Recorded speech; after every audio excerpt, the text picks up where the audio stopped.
Hey, what's going on, guys? YBHunted here, and today I'm bringing you another controversy video. Who doesn't love good controversy, whether it's ex-Jaws dating a porn star, or it's real-world issues that are much more important. So, quickly before we get started, I just want to quickly say that this is Sava's gameplay again. He's using the TAC 45. I believe he was trying to go for the diamond pistols, which is why he's doing it, and he absolutely tears it up in this game of Hardpoint. Later, he switches to a DSR, and he's also using C4 throughout, so should be pretty interesting for you guys to watch in the background, but that's not what we're talking about today, and that's not what really matters. So like I said, controversy, and it's a little bit more controversial and much more important than just some guy on YouTube dating a porn star. What we're talking about today, as you guys can tell from the title, is 3D gun printing and a guy named Cody Wilson. So, for those of you that don't know, and most of you probably do already because it's been all over the news, this guy, Cody Wilson, who is the, let me just find it here, what exactly it is that he is. He is the head of an enterprise called Defense Distributed, and he's also from out of the University of Texas. Basically, he has a 3D printer, and with all the new gun regulations that are happening from last year, because in case you guys didn't know, in 2012 the United States had 16 mass shootings in 15 different states.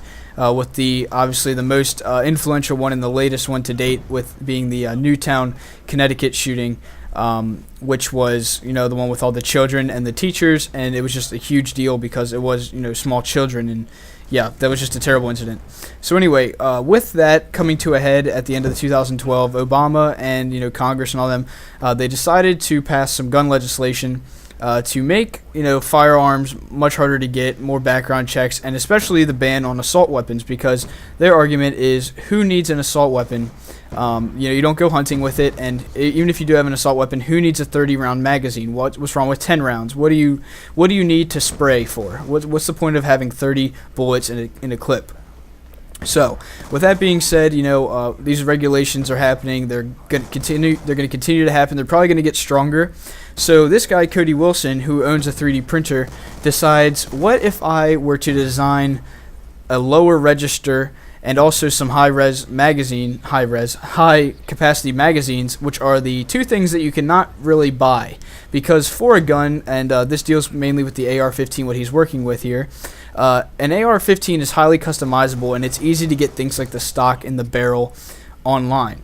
But you cannot get the lower chamber, which is what holds the trigger and the combustion unit part of it, and also you can't get these high capacity magazines anymore.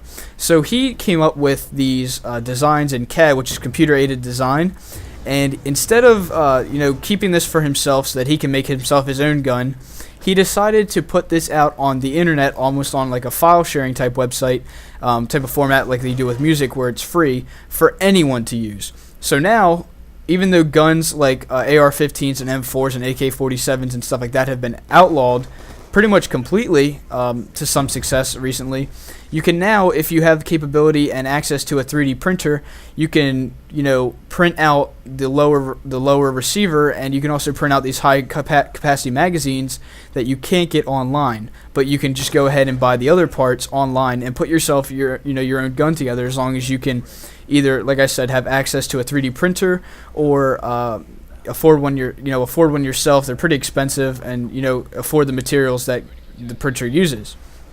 Now, the thing I'm wondering is, what good comes from this? And I'm sure a lot of people are wondering that too. There's two sides to this argument that I've seen over the past few days. One side, and this is the side that I don't agree with, is that it's okay because the government is taking away our right to bear arms and our freedoms by saying that we can't have these assault rifles. Now, that is true, but you have to look at the risk that it comes with it. You have idiots like in the Newtown shooting and all these other 15, not including this one, mass shootings that happened in 1 year, which is ridiculous. They called it the year of the gun, which is crazy. They're all basically, almost all of them have used like assault rifles, and the AR-15, which this guy so happens to have created this lower receiver for, is what that works with. So, that's the argument that I don't understand, that people are saying, oh, it's taking away our right to bear arms and our freedoms, but you have to look at it and you have to think, what are you thinking? now you have people, if anyone gets mad, they can go out and they can get their hands on these weapons once again. So that's my take on it. This was a shorter gameplay. Hope you guys enjoyed 36 and 9. Leave a like, as always, a comment. I can expand on this if you guys want me to, but I'd like to have some discussions in the comments as well. So if you guys have any ideas, leave it below. I'd be happy to talk to you, and I'll see you guys next time. Thanks for checking out the video. Be sure to check out the video showcase of the day, subscribe in the top right corner if you haven't yet, and follow me on Twitter. The link's in the description below.